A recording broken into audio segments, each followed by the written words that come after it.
Big guys, little ties. Welcome to the introductory episode of Big Guys, Little Ties. I'm Nick Ficchetti, co-host, and this is my co-host, Jordan Myers. Hello. And we're joined by the always ever-present master of Tampa Bay events, sports, and entertainment, Jason Floyd. And we want to say what's up. And well, you want to say something, Jordan? Just happy to be here. I'm excited. Let's get into it. You know, 100%, bro. Are you nervous at all? A little bit. I'm a little nervous. It's all right, man. You hold my hand if you want to. All right, sure. All right. No, so this is going to be a podcast. This has been like a long time in the making. It's been in my mind for a while to find a way to creatively express myself. And Jordan and I both had talked about creatively expressing ourselves in positive ways. This podcast will be about self-empowerment, self-improvement, mental health, that line of work, sports and entertainment, all things Tampa Bay, with a twist of being a little bit funny if we can be. I'm more funny looking than funny. Yeah, don't make the funny promise is a pretty long shot. Okay, at least on my end, it is. That's what she said. But no, we're gonna have some great guests on this show. We're gonna have UFC champions. We're gonna have professional athletes. We're gonna have wonderful conversations about life, about improvement, and there'll be some biographical things that we'll throw in there as well too. What I wanted to say, so our backgrounds, okay? So my background, I grew up in Cranford, New Jersey, was an athlete my whole life. I'm doing a lot of the uhs, but we'll work on that. Was an athlete my whole life. I took to wrestling. I was I wrestled at Michigan State University. I was an All-American starter for a few years there on the U.S. national wrestling team. Then I got into mixed martial arts afterwards. And I saw, I saw Rashad Evans, my teammate at the time, get into it, Gray Maynard as well too. And I kind of wanted to follow their path when I was finished with my wrestling career. And I moved to Tampa Bay about 6 years ago, and I currently work as a bouncer. Both of us do. Jordan and I both work as bouncers.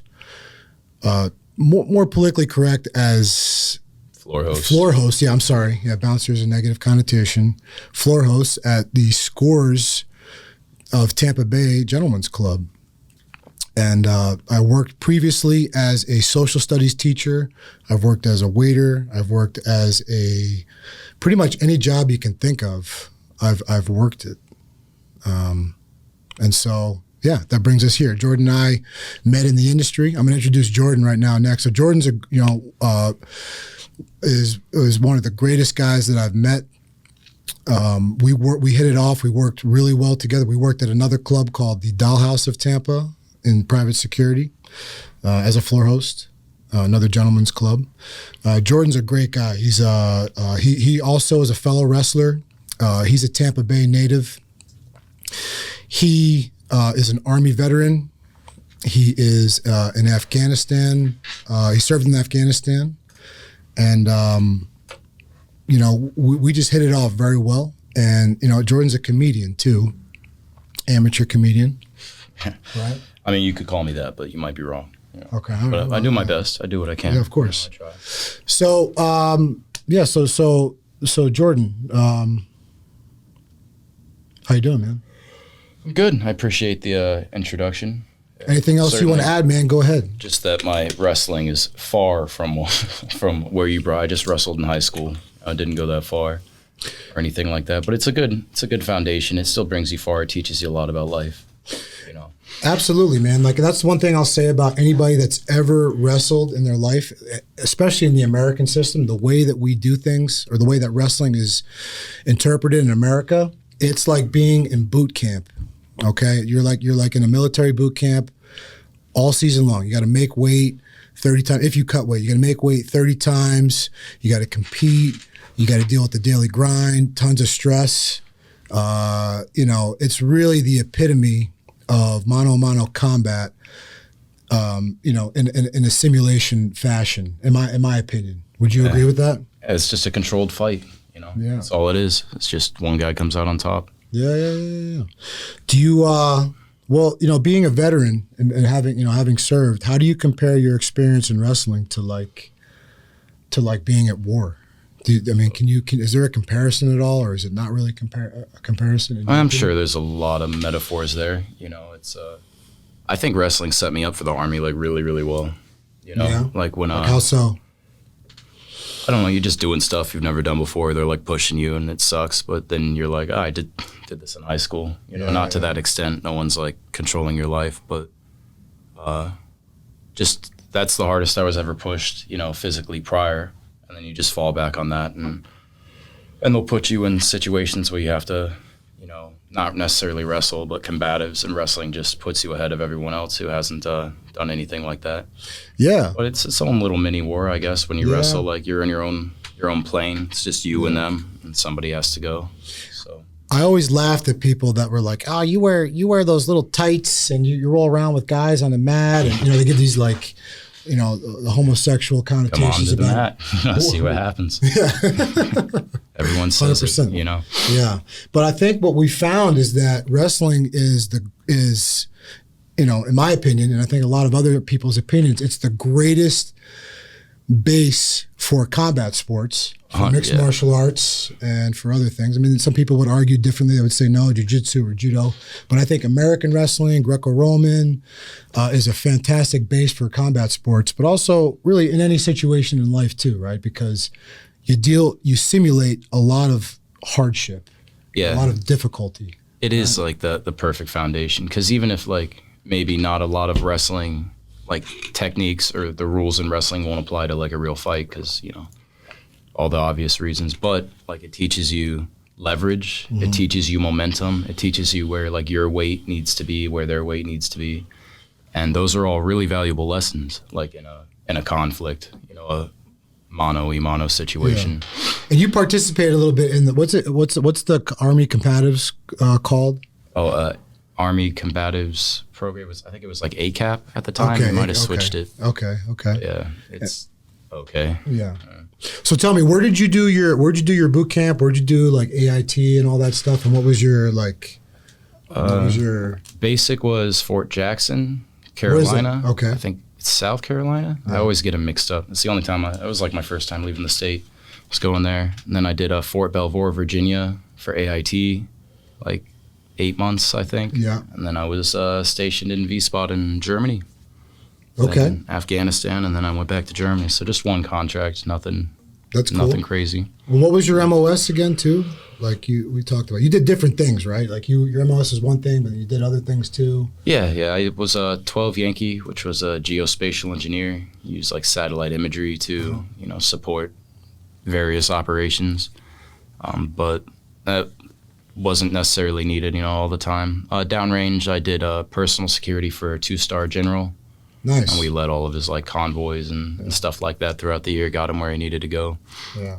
So that was a good experience. I learned a lot there. A lot of fun. In short bursts of fun. 100%. And I come from a military family myself. My dad being a former Vietnam veteran, 101st Airborne. And I have 2 brothers that currently serve actively too. I got one brother that's a lieutenant colonel, and I have another brother that's a W5. And we talked about this. You know what I mean? So I've always been a big fan and supporter of our military, and that's why I'm, part of the reason why I like you too, and I admire you and the work you've done. Yeah, you're a little bit tall for my taste, but you'll do for now. Yeah, I'll work on it. Okay, let's cut you down a little bit.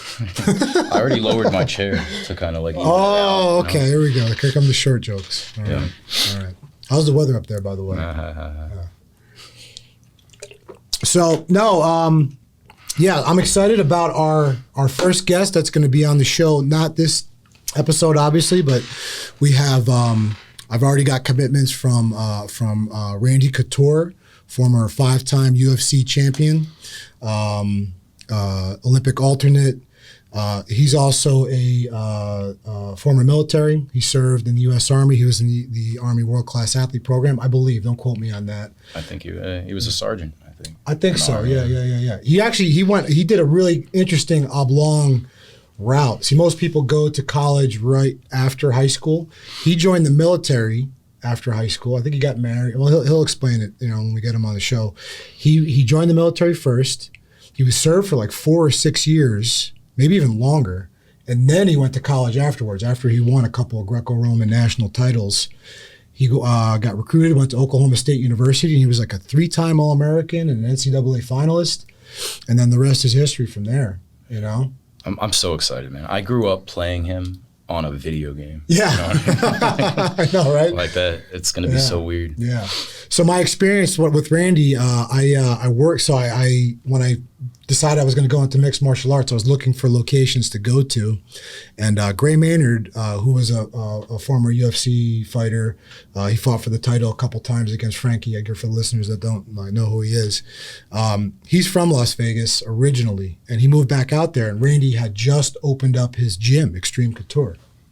And so I went out there. I looked at Greg Jackson's in New Mexico. I looked at New Jersey, where I'm from originally. And I went there and I met Randy, and he's like, "Hey, we're looking for a wrestling coach."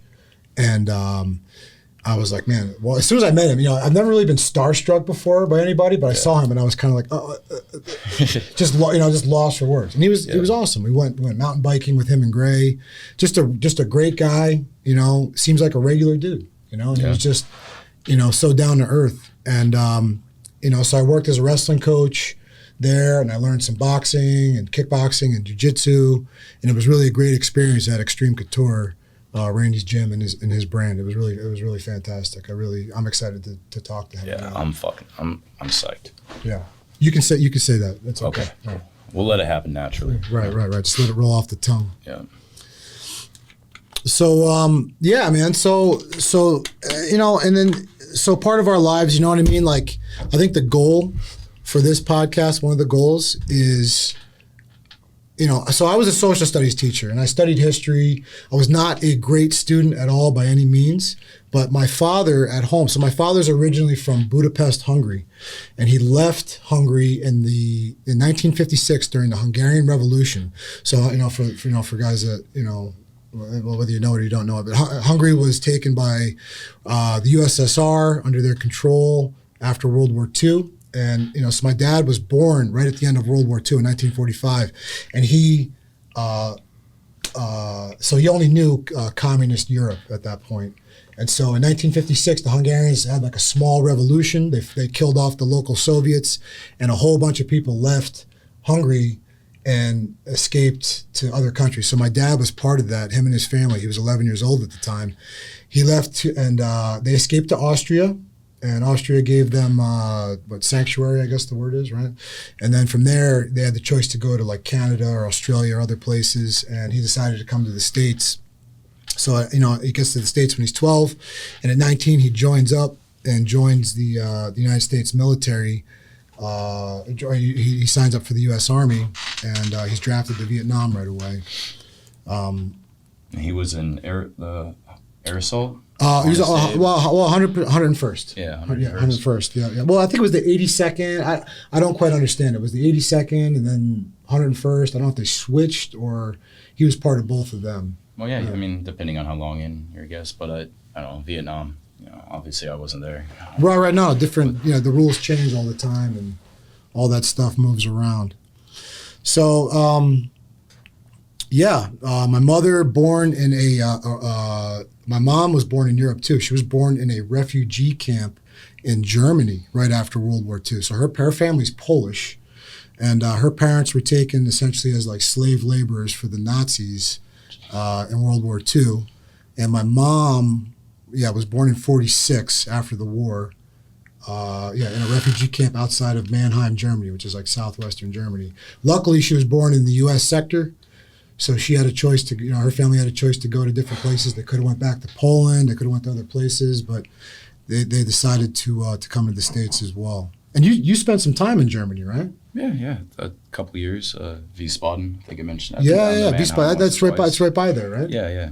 Did you ever go to Mannheim? Yeah, I've definitely driven through it. I'm not sure. Yeah. Can't recall any specific experiences there. So what was your like? What did you like about being in Germany the most? Like with the military or aside from the military, like what were your experiences like? Did you like the beer, the food, the people? The beers and the food are pretty good. I didn't drink beer, but once going there, the beer definitely is it's a game changer. It's hard to drink beer here now. Yeah. Jason, you like beer at all? Yeah. What do you have a favorite brand you can plug, or do you have a? By the way, we're joined in studio with Jason Floyd. What do you like? What do you like? Stella? Oh, okay. That's a all classic. Right. Yeah, I love Stella. Yeah. I think Germany, the culture was a big thing for me. Not dogging, but coming from Florida, everything's like super far apart, and there is like a much smaller scale of like culture. And then you go to Germany, and they have like obviously so many things. There's cities there that have been around forever, like right? All these museums and different stuff. And it's just it was a totally different experience for me, so it was pretty like enriching. Yeah.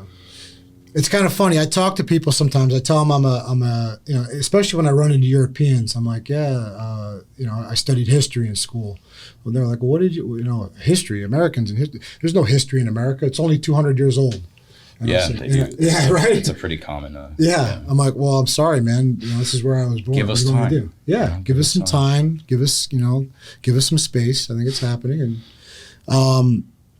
So the Germans I run into, or not just Germans, but people from Europe and other places around the world, they're always like, wow, America's so new. There's no history there. Well, it's the microcosm of the macrocosm. You can make something so detailed and complicated as you want when you scale it down, right? Yeah. So you can study the life of Abraham Lincoln from 1860 to 1870, and that could be that for years. Yeah, exactly. Or you can look at American history as a whole.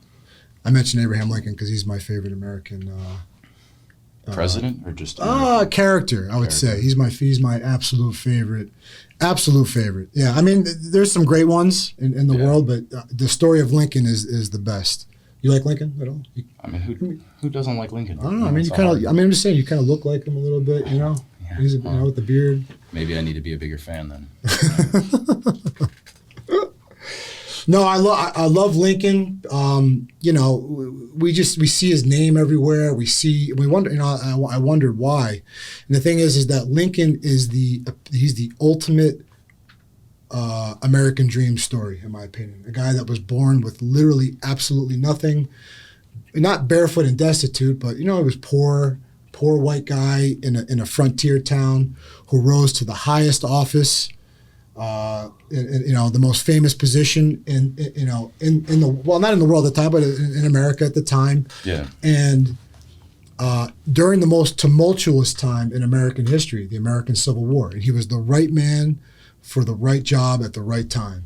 Yeah. And that's why I really admire him. History. Yeah. And what's cool about Lincoln is that he was just a regular guy. He could relate to everybody. He could speak to the ultra wealthy. He could speak to the poor. He could, and lately, with these new movements out there, he kind of gets a bad rap, like he was a racist and he was this and this, but no, the guy was ultimately, in my study, he was ultimately a humanitarian at the foundational level, because he could relate to people. So, anyway. Just a side. I mean, regardless, he did a lot of good. Yeah, you could say or believe whatever you do, but whatever his motives were, I think a lot of positivity came from, his actions. 100%, man. So let's talk about. So you and I work together. We work in the nightclub industry together. That's true. And it's a unique industry, and we run into all kinds of people, right? Yeah. Not only the nightclub industry, but the strip club bouncer is a very how do you say a multivaried, multifaceted. There you go. That's a better word. I'm sorry. A multifaceted job. The strip club bouncer in Tampa. Now, Tampa, I believe at one point was the strip club capital of the world. Would you concur with that? Yeah. I think maybe Portland has it. I don't know how they rate that. Yeah. But yeah, there's a lot of clubs here. There's a lot of strip clubs in Tampa. I've heard Tampa called the place of strip malls and strip clubs. We just need a strip mall with Strip clubs. Well, we actually kind of have that, right? That's where we. You know, you're right. Yeah. Scores is a strip club in a strip mall. Yeah. It is that. Yeah. And strip clubs get a bad rep. You know, I think as we move along in time and technology advances and people are exposed to things more and more, I think strip clubs are becoming more mainstream than normal with all the videos and the Kardashians and the. What's your opinion on that? How do you feel There's certainly no shortage of patrons. So. Yeah. Of all different, shapes and sizes, races. All walks of life. All walks of life, 100%. What's so the other day, well, how do I say this without incriminating anyone at all? Allegedly, the other day, there was an incident and you had to kind of correct somebody. But it doesn't happen very often at Scores where we work at. I mean, it's really a peaceful place. I think we have the greatest security staff there, and we got wrestlers, we got professional fighters, we got a boxer, we got all kinds of security there. So I think it's a very, very safe place, especially inside of the club. But we've, every now and again there's an incident. The other day, you had to straighten somebody out, right? It happens. I mean, haven't we all? Had to do that. Yeah. But every now and again, someone, alcohol and egos and possibly drugs, on occasion, I'm sure. But you do have to, polite but firm, reinforce and teach them that whatever's happening is inappropriate. Right. Well, I think like in the old day, bouncers used to beat customers up in different places. I'm pretty sure it happens these days too, just not, not around us. On camera, right? Yeah. You heard about the Mons Venus thing, of course. We were talking about that happened a few weeks ago. Yeah. Or our neighbor, right down the street. Right down the street, there was a guy that walked up with a firearm on him, but the bouncers subdued him, put him down, took him out, you know what I mean? Very well done. Yeah, absolutely. Saved a lot of lives. So, yeah, he did. Hats off to him. But we live in some crazy times right now, and I think part of this podcast, I think, is people learning how to arm themselves, not just, obviously physically, but also socially, mentally, spiritually, emotionally, all these different ways for any situation that comes around. So that being said, like in the industry that we work at, we have to stay present all the time, right? Don't get distracted by the girls. We're not trying to there's not like pickup artist thing going on. There's not all these crazy things that go on after hours. You know what I mean? It's just it's a normal job. In fact, I'd argue to say that working at this club that I'm at right now is the most normal job I've ever had, and that's being compared to when I worked in the school system as a social studies teacher. I felt like that was the craziest job because, you get around the teachers and everybody's complaining like, oh, these kids are doing this. And, it's just it was a horribly toxic environment in the particular school system that I worked. I'm not going to say any names. But this job is the least toxic of them. It's phenomenal, man. It really is a good place. I've worked at quite a few clubs and they do have their share of toxicity. Yeah.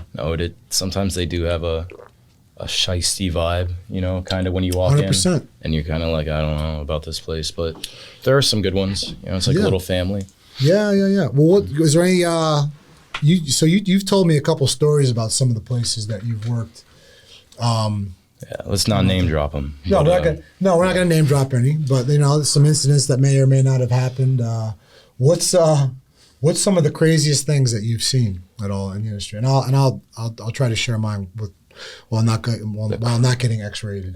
Yeah. Okay. Yeah. I mean, one of the wildest ones that stuck out to me is one day I just pulled up for work, and it wasn't even related to the club, but it wasn't the nicest club like we're at now. Uh-huh. It's a little tough, and there was like a road rage incident, so they pulled into our parking lot. I was like opening up the club, and the guy gets out and they're arguing and fighting, and the dude just pulls out a machete out of the trunk of his car. And on like dumpsters, they have the fences, and there's like a piece of rebar that like holds the dumpster door closed. It's like bent at a 90-degree angle.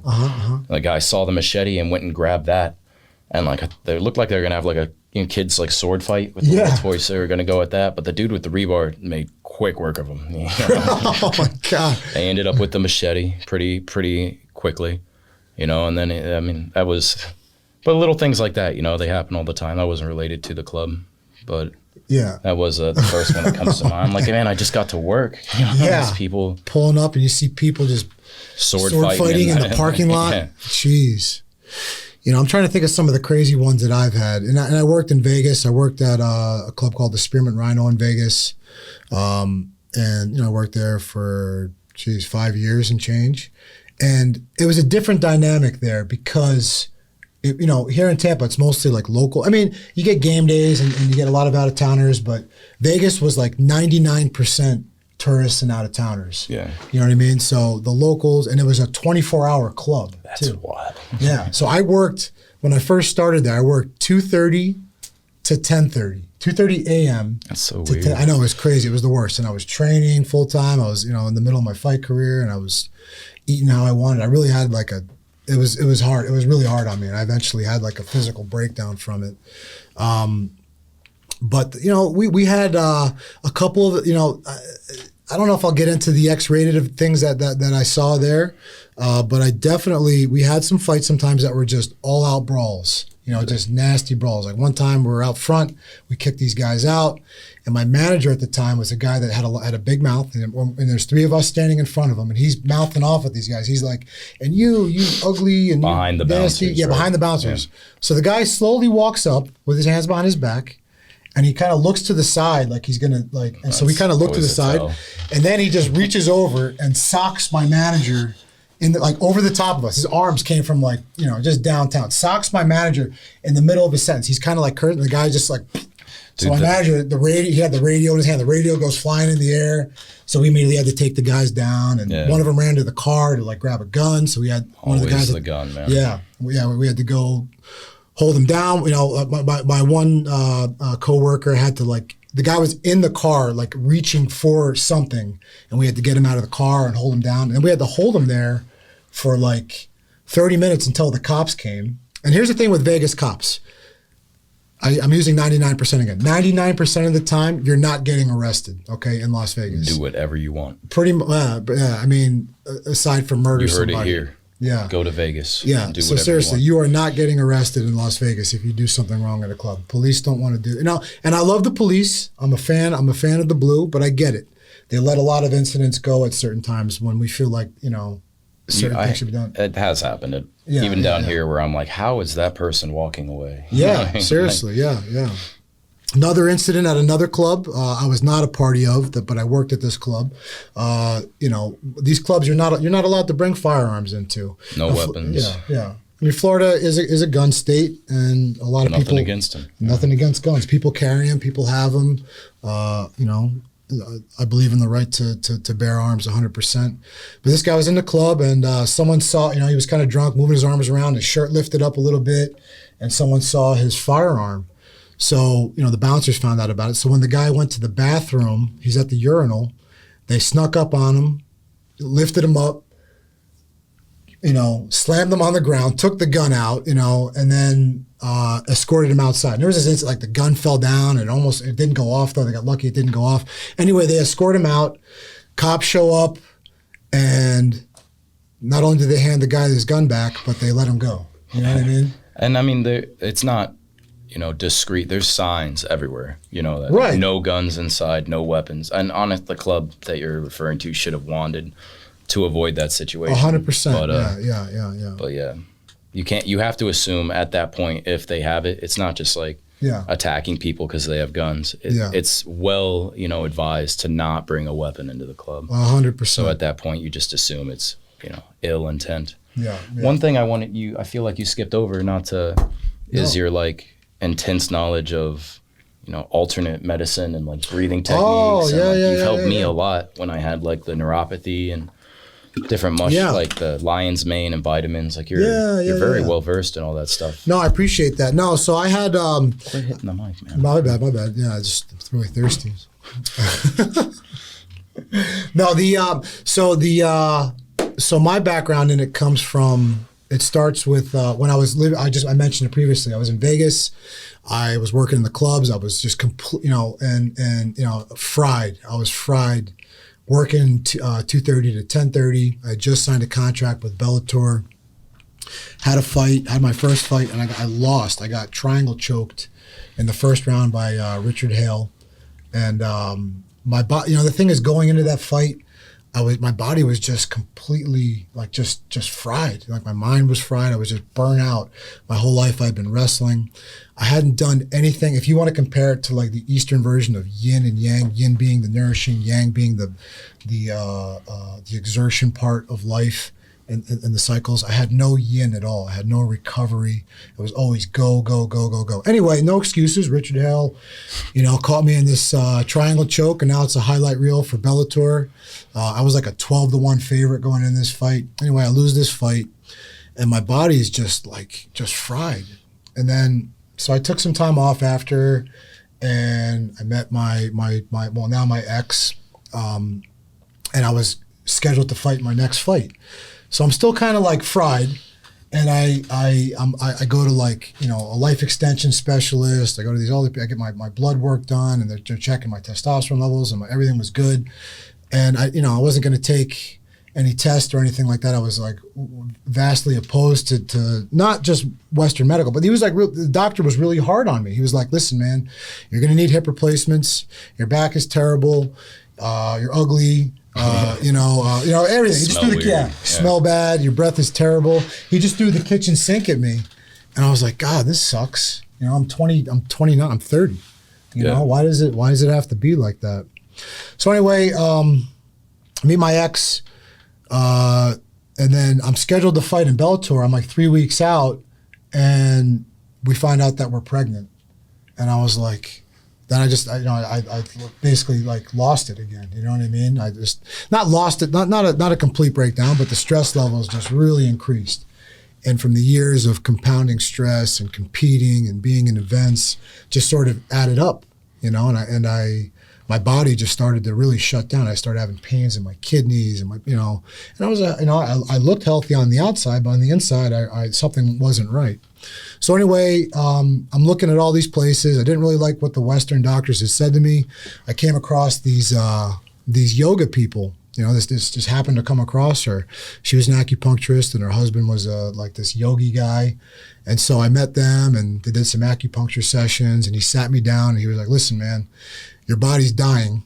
Okay, you need to make some dramatic changes in your life, or else you're going to die in like 10 years. And I was drinking like a gallon of coffee a day and eating whatever I wanted, and just starving myself to make weight. Sounds like minus that last part. Right. So anyway, I start doing sessions with him, and he turns out he's like, listen, man, you got to change your diet. You got to be a raw food vegan. You got to do these, and he started showing me these yoga exercises, pranayama, breathing techniques, relaxation techniques, stretches, combined with some martial arts stuff. And there was this guy's version of it. And, so I get closer to the fight, and, and I end up fighting, and then I won the fight. And then he was like, listen, man, you need to take like a long time off and really work and heal on yourself and spend some time with me. And so I did. And I learned a lot from him from that year. I mean, it turned out to be, I didn't fight again for 5 years after that. Other things had happened in my life at the time, kids and relationship and all that. And I'll get into all that. But he was an amateur herbologist, aside from being a yogi, and he was into mysticism and all that stuff. And I learned, that was the beginning phase of learning about herbology. And I am by no means an expert at herbology, but at the very least, a hobbyist. Yeah, I would say a hobbyist. Yeah, I mean, I believe that our body, and this came from him where I first heard it. Our bodies want to be in the perfect state at all time. Okay, you want to be in the perfect state. You want to be in that perfect state is a state of like bliss. It's a state of where you feel good. Your body wants to feel good. Your mind wants to feel good all the time. But the thing is society, childhood trauma, all these other things that we kind of hold on to, these attachments are always trying to pull us down. You know, the mind wants to pull us in that direction. And so I feel that if you're able to, rather than just take a whole bunch of medicine to put a Band-Aid on a gaping wound, you can heal yourself from the inside out. And you can do it with things like, herbs are good, but also developing an unbelievably bulletproof mindset, doing these other techniques like without drugs, like deep breathing. Stanislav Grof developed holotropic breath work, where you can get yourself into these states of being where you can, almost like, I've never done LSD, but almost like, these hallucinogenic states. Mind-altering kind of. Yeah, mind-altering states through just like breathing, and I think there's some advanced people that can do it by just meditating, and you can heal yourself in that fashion by learning how to shut off the negative crap that's going on internally. Anyway, so I think that we'll have some guests on this show that we'll be able to expand on that a little bit more than I'll be able to. But I think that, I think there's some amazing techniques out there. There's some amazing medicines out there. A lot of these things are sort of, they're just taboo for a lot of people. Like the idea that LSD can be a healing property. I've never done LSD before, or magic mushrooms or cannabis. Like these can be actually and ayahuasca and ibogaine, and guys like Aubrey Marcus and Joe Rogan talk about them. And there's others, they come from an earlier body of literature, but that there's these substances out there that can help put us on the right path to feeling great and having an excellent life. And not just physically, but mentally. Of course, I think it's overlooked. And I'll be honest, like you started talking to me about, I had some health concerns and issues going on. It was like limiting my my life pretty severely. And you told me a bunch of stuff, and I was like, that's a load of crap. Like, I'm not doing any of that, whatever. But went and got a bunch of the stuff he said and started doing some like stretching and very minimal like breathing work and little things. And it actually, like, I didn't want to believe him either, but it worked out. It helped me out a lot. Good. My system is doing pretty good. Yeah, Lion's Mane. I remember that's the one that we were doing, right? Man. Paul Stamets. Buy stock in Lion's Mane. Yeah. Paul Stamets. He's been on the Joe Rogan podcast. He's been in a lot of places. He has supplements in pretty much any store or health food store now. It's all based on fungus, on all mushrooms. And I believe his company is called Fungi Perfecti, and he's got the Stamets brand. But Lion's Mane is the one, and these are like adaptogenic herbs. Okay, and the idea of being adaptogenic is like, it's weird. It like whatever issue you have wrong, it can kind of heal. That's wild. Yeah, it's like smart. Yeah. It's like AI in its own, but the origin minus the artificial. Right. Yes. It's just intelligence. It's just intelligence, right? It's NI, natural intelligence, right? Fungi intelligence. No, so when I heard Stamets on the Rogan podcast, he talked about Lion's Mane. He talked about microdosing with psilocybin, Lion's Mane, and vitamin C, and how it can help raise your serotonin levels, and it's natural. It's you don't do it all the time. It's not like a daily thing. You can do it daily if you want to, but obviously, and there's different dose levels of the psilocybin that you do. There's like a mini dose or a microdose, the medium dose, and the heroic dose, and they all do different things for you. The heroic dose. Never done a heroic dose of psilocybin. Never even done a medium dose. I will admit that I have done some micro doses of it, and I will say that the benefits of it were pretty tremendous for me personally. I don't recommend it for everybody. But with Lion's Mane is for its brain function. Right, yeah. It's blood flow. It's the blood flow. It's it can help nerves. It can help with neuropathy. And again, I'm not a doctor, and I'm definitely not a scientist, and I can't explain things in scientific terms. It works. Yeah, it's definitely a mood improver too, a mood enhancer. And you don't need herbs to improve your mood. You can do things like mantras and meditation.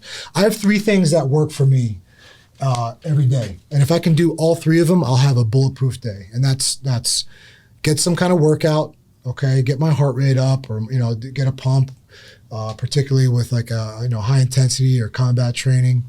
If I can meditate, and there's thousands of different ways to meditate, and then I pray. And those are if I can do all three of those in a day, doesn't matter what happens that day. They could tell me that the worst thing has happened in the world. I know that I'll be okay regardless. At least a medium day at that point. You have something to fall back on. Yeah, of course. Yeah. And so that's my take on it for right now. But no, and I think part of the show we'll expand on that a little bit. I think I'm excited. There's a lot to expand on. We'll talk to people and their different ideas in regards to it, even in regards to being an athlete, like, and particularly being a wrestler, and you can relate to this being a wrestler as well too. Like we have, you just tough. It's like tough it out. It's all willpower. He always said, you'd like hurt something. He's like, you got two of them. Yeah, yeah. You're like, my arm's cut off. What, you want to go to the hospital now? Or yeah. Which is kind of what I touched on earlier. Like when you go to the military after wrestling, you're like, oh, it's just like a lot of wrestling. Right. Same mindset. Yeah. But I'm excited, man. I'm excited to do this with you. I think it's going to be great. I'm excited to explore the mental health. I'm excited to even learn more about you that I didn't already know. And it's going to be quite the journey together. And I'm excited to work with you, man. You're a great guy. You're all right. Yeah, you're okay. But seriously, honestly, you want to, when I had this idea and I thought of you, I was like, man, this guy is freaking awesome. He's a great dude. He's been there. He's done that. He knows people. And I think that this will be a great journey for not just us, but also it'll be beneficial for other people as well too, that will listen to this and say, you know what? My day's better because I listened to this. My day's a little bit better. It's not pulling me down. Do a little bit, It's like the whole mental, life and journey. My mental health has taken a lot of work recently, and I think you've worked on it too. Yeah. And I'm excited to delve into that. Especially like men's mental health. Yeah, of course. See how it goes. Well, I've heard this, Jordan. Like, I don't know where I heard this, but if you're able to look at the bad things that have happened to you in life, the tragedies. It sounds so crazy, like the bad things that like all the negative shit. Some people have been through some really horrible shit in their lives, and I everybody has trauma. It's just levels of trauma that we've all gone through. If you're able to like look at it, be at peace with it, forgive, not for the other person, but for you. Okay, you forgive in order to heal yourself. You drop the anchor that you're carrying around all the time. You're dropping that 100-pound rucksack that you're always carrying around. You learn how to say, okay, I'm at this place in life right now. I love myself. It doesn't matter if other people love me or hate me or whatever. I love myself. I believe that the universe or God works for you, not to you, and that's another cliche in the in my, but it's becoming a newer cliche, but it's an age-old thought process that the world works for you. It doesn't happen to you. It happens for you, and you're able to develop that kind of operating system, and you can find that God gives you beauty from ashes, and there's the archetype of the phoenix rising from the ashes. We all can rise from tragedy. Time heals all wounds. I was never married, but separated from my ex of 11 years. The biggest tragedy of my life. I didn't want to commit suicide or anything like that, but I was definitely in pain for a long, long time, and I still have moments of pain from it. Which is natural. Yeah, no, it's natural. There. I have we have two beautiful kids. Thank you, buddy. Hold my hand one more time. Thank you. No, but we're all going to suffer tragedies in life. It's just part of living in this existence. If there are other existences, it would kind of be a shame. Like, it'd be nice if you didn't. But what's that saying? It's like hard times create like weak men create hard times. create easy time. Yeah. No, I think it's like it's a 3 or 4 part cycle, right? It's like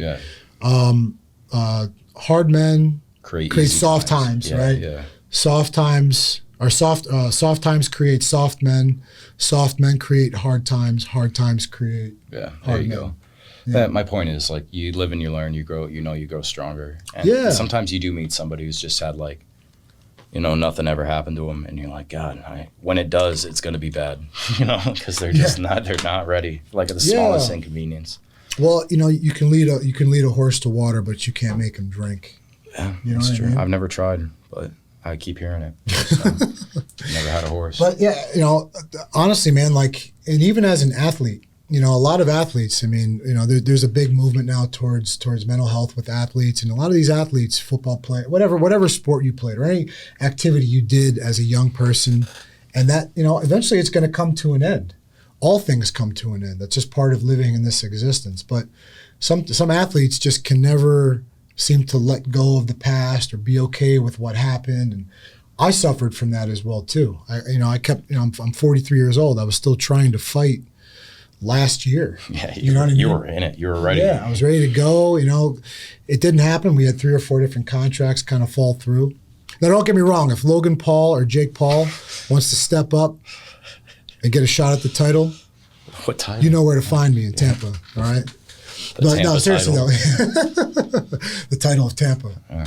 No, but in all seriousness though, like it's learning how to let go, and learning how to move on and take the lessons that you learned and using it into something productive for the rest of your life, rather than getting stuck in alcoholism and drugs and lower level activities. Doing something for the greater good, not only for yourself but for the rest of society. Leave your mark. Yeah, I mean, whether it's with one person, whether for me right now, my priority is my kids. I have 2 kids. I have a 10-year-old and I have a 5-year-old. And, that's my life. I have them half the week, and, my priorities are, are based around them. But I still have to live my life too. I still got to work out. Yeah.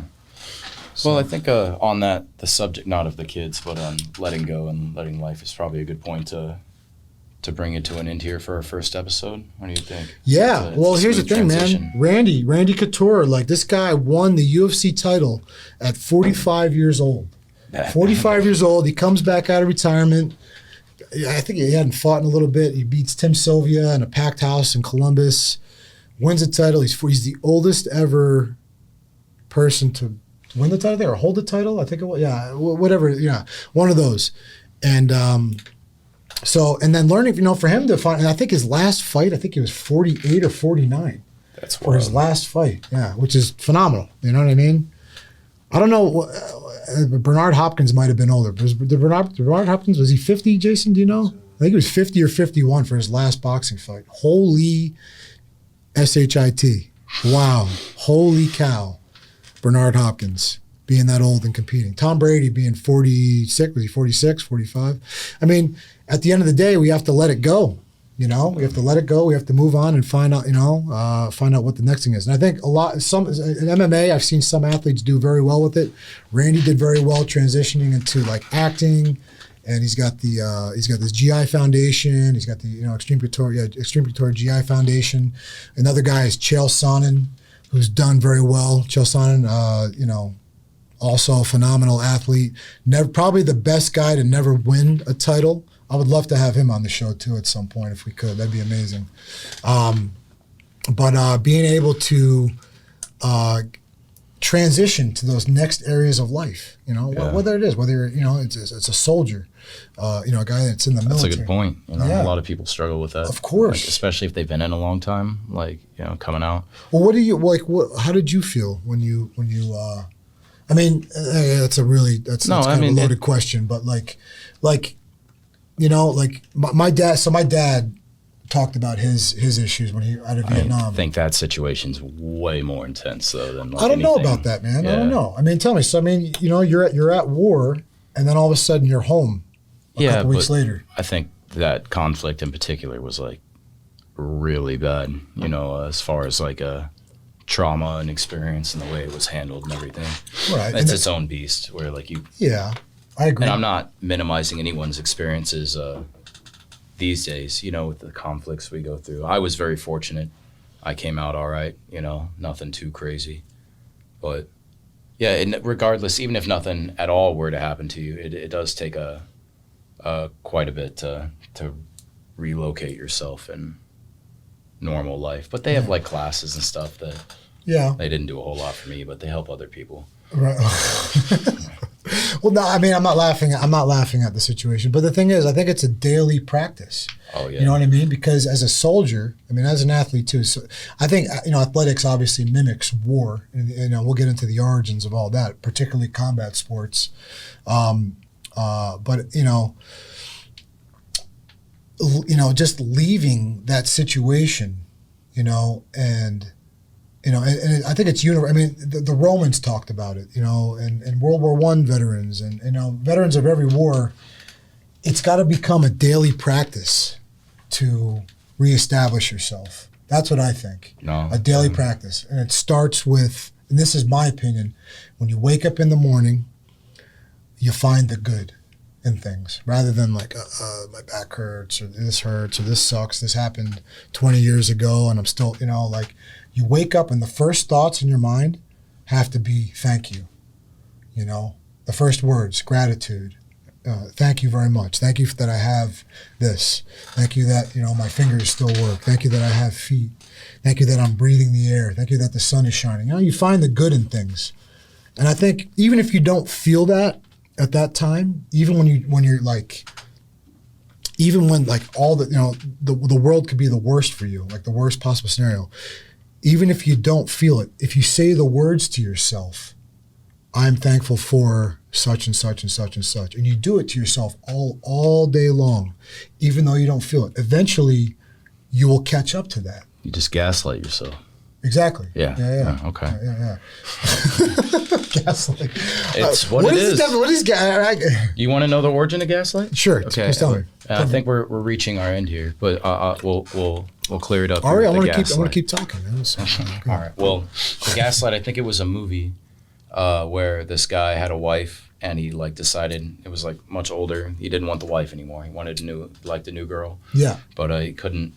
You know, the stipulations stopped him from, you know, divorcing or leaving her. So what he did is he had this like light or this lamp, it was gas powered, and every day he'd like turn it down just a little bit to the point where it was like pitch black in the room, and then he would just pretend it was fine. He'd like read the paper and like hang out, and she'd come in the room like, it's dark as hell in here. Like, how are you? He's like, what are you talking about? It's fine. It's like it is every day. And then she's like, am I losing it? And he kept doing it. He's like cooking in pitch black, and she's like bumping into stuff, and he's like, what the hell is wrong with you? And she's like, I can't see. He's like, you got to go to the doctor. Like, you must be going blind. And then she just slowly like lost it because he's always telling her the light's on, and she like, so little by little, he just like cut her down, gaslit her. Yeah, and then the gaslight. Like, I think I could be wrong, but no, that's interesting. That's an interesting concept. It's almost like you heard about like if you put a frog in water, it won't go anywhere, right? But if you slowly turn up the temperature, little by little, you know, every minute, a couple of degrees, eventually the frog will stay in there, but it'll stay in there even while it's boiling, and eventually it'll die. I've never tried it.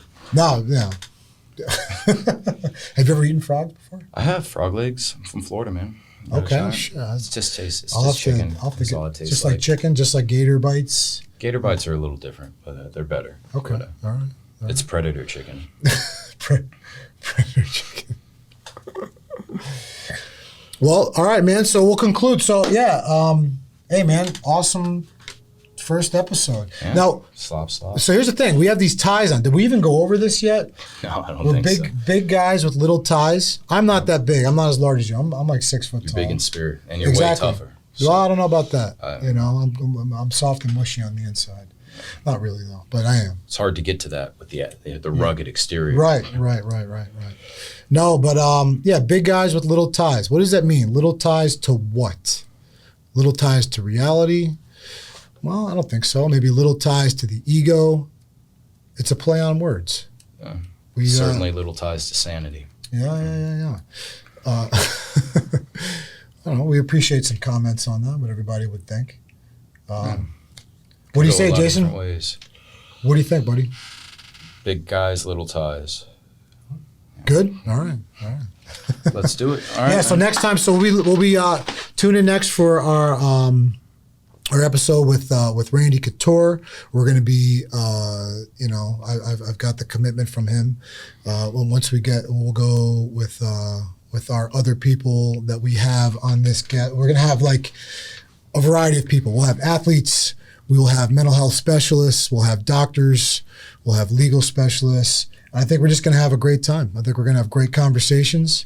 And it's the goal of this, and I like this. This comes from the goal of the ancient philosophers in ancient Greece. Socrates. I'm a big fan of Socrates and Plato. The goal is learning to live a great life. How to live a great life. What does it mean to have a great life? Okay? Can we help others do that? I think so. I think we can do so through conversation, learning through osmosis. There's a variety of different ways that people can learn. And I think these conversations are, obviously there's a calling for us to do this, but it's to help other people at the end of the day. At the end of the day, it's all about teaching people how to become To great. help themselves. Yeah. Until next time, man. I'm looking All forward right. to it. Sounds Let's get it. good. That's a wrap.